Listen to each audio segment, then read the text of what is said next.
हर बंदा अपने इंसेंटिव के लिए आता है, ठीक है ना। अगर आप अपनी टर्म एंड कंडीशन इतनी हाई रखेंगे कि जो उसको मैच करेगा तो आएगा, तो दुनिया में आप अकेले तो नहीं है ना।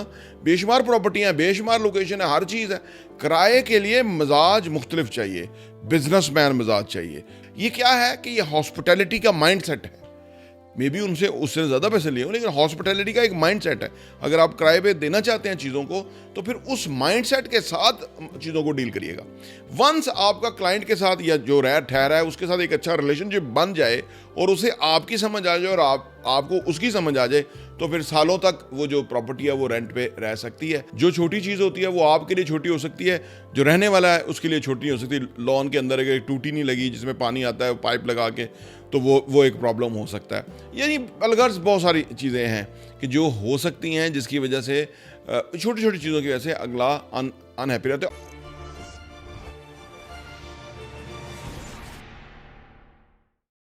बिस्मिल्लाहिर्रहमानिर्रहीम, अस्सलाम वालेकुम रहमतुल्लाहि व बरकातुहू। मेरा नाम अहमद अकील है। आप देख रहे हैं प्रॉपर्टी विजन टीवी। जो लोग कहते हैं कि वो प्रॉपर्टियां किराए पे नहीं लगती, हम प्रॉपर्टी तो ले लें, किराए पे नहीं लगती है, देखिए वो लोग बेसिकली थोड़े इमेच्योर होते हैं इन सेंस कि उन्हें पता नहीं कि प्रॉपर्टियां किराए पे कैसे लगती हैं। हर चीज़ सीखने की है, हर चीज़ समझने की है, हर चीज़ के बुनियादी लॉज और कवानीन है, ठीक है ना। हम उसको वायलेट करेंगे तो हम उससे फ़ायदा नहीं उठा सकेंगे, उसको हमें समझना ही होगा, अकॉर्डिंगली जाना ही होगा। देखिए, किराए पे लगाने के लिए बेहद ज़रूरी है कि जब अगर आप इस नज़रिए से प्रॉपर्टी बना रहे हैं ना, तो फिर ये अपना नज़रिया को साथ बाकी चीज़ें भी मैच करें। जिसने किराए पे लगाना होता है वो हॉस्पिटैलिटी को समझता है, जिसने किराए पे लगाना होता है वो अगले की रिक्वायरमेंट को समझता है, क्योंकि उसने रहना ना प्रॉपर्टी के अंदर, जो उसकी रिक्वायरमेंट को समझता है, वो उसका लाइफस्टाइल देखता है, वो उसकी सोच, अप्रोच, उसकी वर्किंग, उसकी ईज़, उसकी आसानी, उसकी सहूलत, उसकी कन्वीनियंस को देखते हुए प्रॉपर्टी को जो है ना उसके लिए पेश करता है। बेशुमार लोग हैं हमारे साथ इन्वेस्ट भी कर लेते हैं, लेकिन बाद में वो प्रॉपर्टियाँ किराए पर नहीं लगती, क्योंकि देखिए उसको थोड़ा बेनिफिट देना पड़ता है। हर बंदा अपने इंसेंटिव के लिए आता है, ठीक है ना। अगर आप अपनी टर्म एंड कंडीशन इतनी हाई रखेंगे कि जो उसको मैच करेगा तो आएगा, तो दुनिया में आप अकेले तो नहीं है ना। बेशुमार प्रॉपर्टियाँ, बेशुमार लोकेशन है, हर चीज़ है। किराए के लिए मिजाज मुख्तलिफ चाहिए, बिजनेसमैन मिजाज चाहिए। बिजनेसमैन क्या करता है, जो भी चीज़ आपको प्रेजेंट करता है वो आपकी फ़ायदे के लिए करता है। अब वो कैसे मैनेज करता है ये उसका प्रॉब्लम है या उसका ये काम है। वो देखता है, हम प्रॉपर्टियां बेचते हैं, हमें अंदाज़ा होता है ये प्रॉपर्टी बेचने वाली नहीं है, होल्ड करने वाली प्रॉपर्टी है, लेकिन हम कितनी प्रॉपर्टियां होल्ड कर सकते हैं।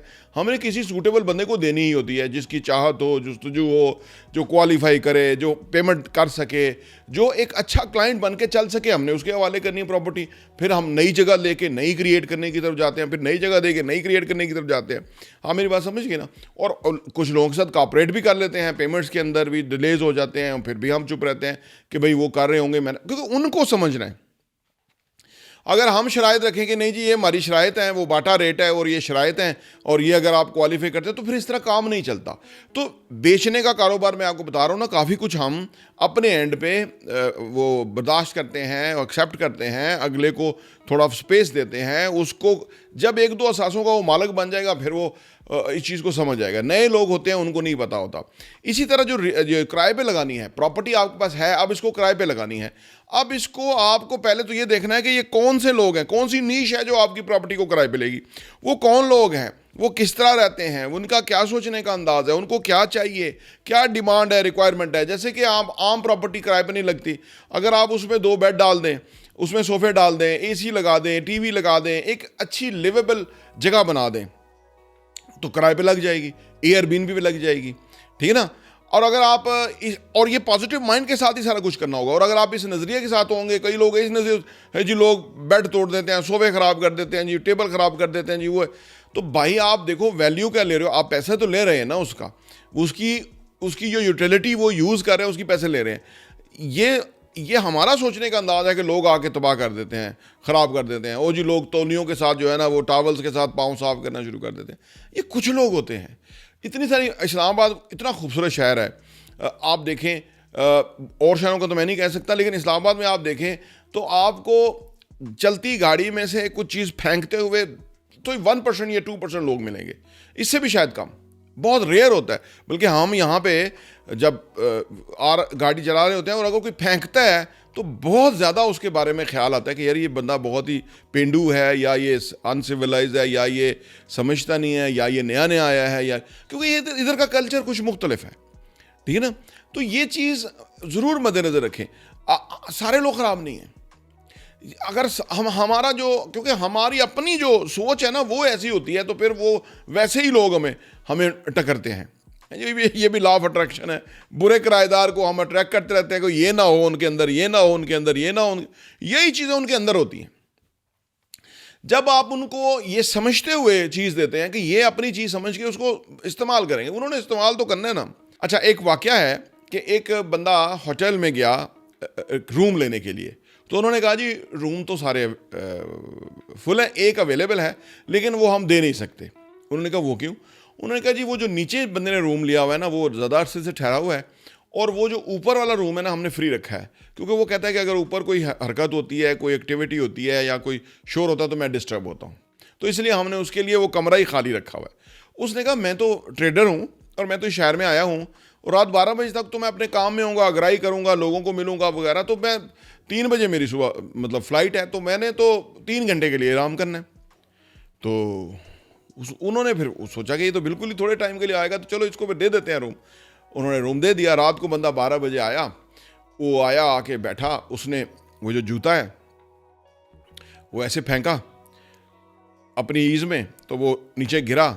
अब वो नीचे जो बंदा था उसको आवाज़ आई, तो अब उसको ख्याल आ गया कि यार वो तो नीचे बंदा डिस्टर्ब ना हो, तो उसने दूसरा जूता जो है वो दीवार पे ही टांग दिया, उसने फेंका ही नहीं, तो वो सो गया। अभी थोड़ी उसकी आँख ही लगी थी तो उसको बाहर नाक हुआ। उसने जाके देखा तो वो बंदा, उसने कहा मैं नीचे वाले कमरे में ठहरा हुआ हूँ, वो दूसरे जूते का क्या हुआ।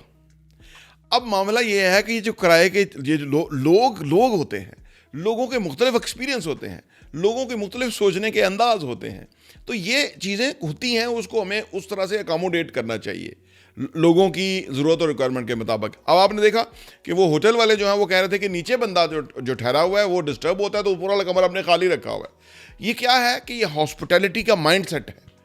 मे बी उससे ज़्यादा पैसे लिए हों, लेकिन हॉस्पिटैलिटी का एक माइंड सेट है। अगर आप किराए पे देना चाहते हैं चीज़ों को, तो फिर उस माइंड सेट के साथ चीज़ों को डील करिएगा। वंस आपका क्लाइंट के साथ या जो ठहरा है उसके साथ एक अच्छा रिलेशनशिप बन जाए और उसे आपकी समझ आ जाए और आपको उसकी समझ आ जाए, तो फिर सालों तक वो जो प्रॉपर्टी है वो रेंट पे रह सकती है। अगर वो रह रहे हैं या वो बिज़नेस कर रहे हैं, वो कुछ भी कर रहे हैं, तो जो ही अगर रेंट पे प्रॉपर्टी लगानी है तो रेंट का माइंडसेट बनाइए। रेंट को चीज़ को देते हुए ऐसा बनाइए कि अगला जो है उसको वाव फैक्टर है कि यार मुझे जो पैसे देना पड़ रहे हैं और जो मुझे मिल रहा है कमाल है, वाह एक्सीलेंट। दूसरे हैं वो कहें यार आपको बहुत मुनासिब मिल गया, बहुत ही ज़बरदस्त है, प्रॉपर्टी है, बहुत अच्छी है। तो ये चंद तजावीज़ हैं अगर आप प्रॉपर्टी को रेंट पे लगाना चाहते हैं। आज आसानी ये है, जैसे आप ये वीडियो देख रहे हैं, चैनल को सब्सक्राइब कर लेंगे तो हमारी फेवर होगी, और हम रमज़ान के एंड तक हम 1 लाख सब्सक्राइबर का हमने गोल बनाया हुआ है। अगर आप उसमें कंट्रीब्यूट करेंगे तो ये बहुत ही हमारे लिए खुशाइंद होगा, और आपके लिए ये बहुत बेहतरीन इस तरह से होगा कि आप एक अच्छी काज को सपोर्ट कर रहे हैं और आप हमें आगे ले जाने में या और लोगों तक ले जाने में हेल्प कर रहे हैं। तो आप अपना इस माइंडसेट को चेंज करिए, डेवलप करिए, उसके मुताबिक चीज़ों करें। जो भी करें, जब आप प्रॉपर्टी ख़रीदने लगते हैं तो उसके लिए अलग वीडियो हमने बनाई है कि उनको उन किन चीज़ों को मद्देनजर रखना है। प्रॉपर्टी को अगर रीसेल करना है तो वो कैसे करना है, प्रॉपर्टी को रेंट आउट करना है तो ये वीडियो आप इसमें से कुछ ना कुछ अहम पॉइंट्स आपको मिल गए होंगे। आपकी जो प्रॉपर्टी है उसको उस नज़र से देखें, आज ही उस नज़र से देखें कि कोई रहेगा तो वो क्या उसको प्रॉब्लम आ सकती है। जो छोटी चीज़ होती है वो आपके लिए छोटी हो सकती है, जो रहने वाला है उसके लिए छोटी हो सकती है। लॉन के अंदर अगर टूटी नहीं लगी जिसमें पानी आता है पाइप लगा के, तो वो एक प्रॉब्लम हो सकता है। यानी अलगर्ज बहुत सारी चीज़ें हैं कि जो हो सकती हैं, जिसकी वजह से छोटी छोटी चीज़ों की वजह से अगला अनहैप्पी रहता है। और अहम बात यह है कि जब अगला आके आपकी प्रॉपर्टी में रहना शुरू हो जाए तो उसे गाहे बगाहे पूछते रहे कि कोई प्रॉब्लम तो नहीं है आपको। इससे क्या होगा कि वो अगर कोई प्रॉब्लम होगा तो उसको सॉल्व कर दे फौरी तौर पे, तो वो फिर कहाँ जाएगा, उसने रहना है, उसके लिए जगह, उसको फिर वो जहाँ बंदा रहता है उस जगह से उनसियत हो जाती है। आप इतना मौका तो दें अगले को कि उसको उनसियत हो जाए और वो फिर रहना शुरू हो जाए, और वो फिर ज़्यादा किराया, बेहतर किराया, और फिर एनुअली 10% इंक्रीज जो भी है वो आप उसको एंजॉय कर सकें। प्रॉपर्टी टीवी देखने का बहुत बहुत शुक्रिया।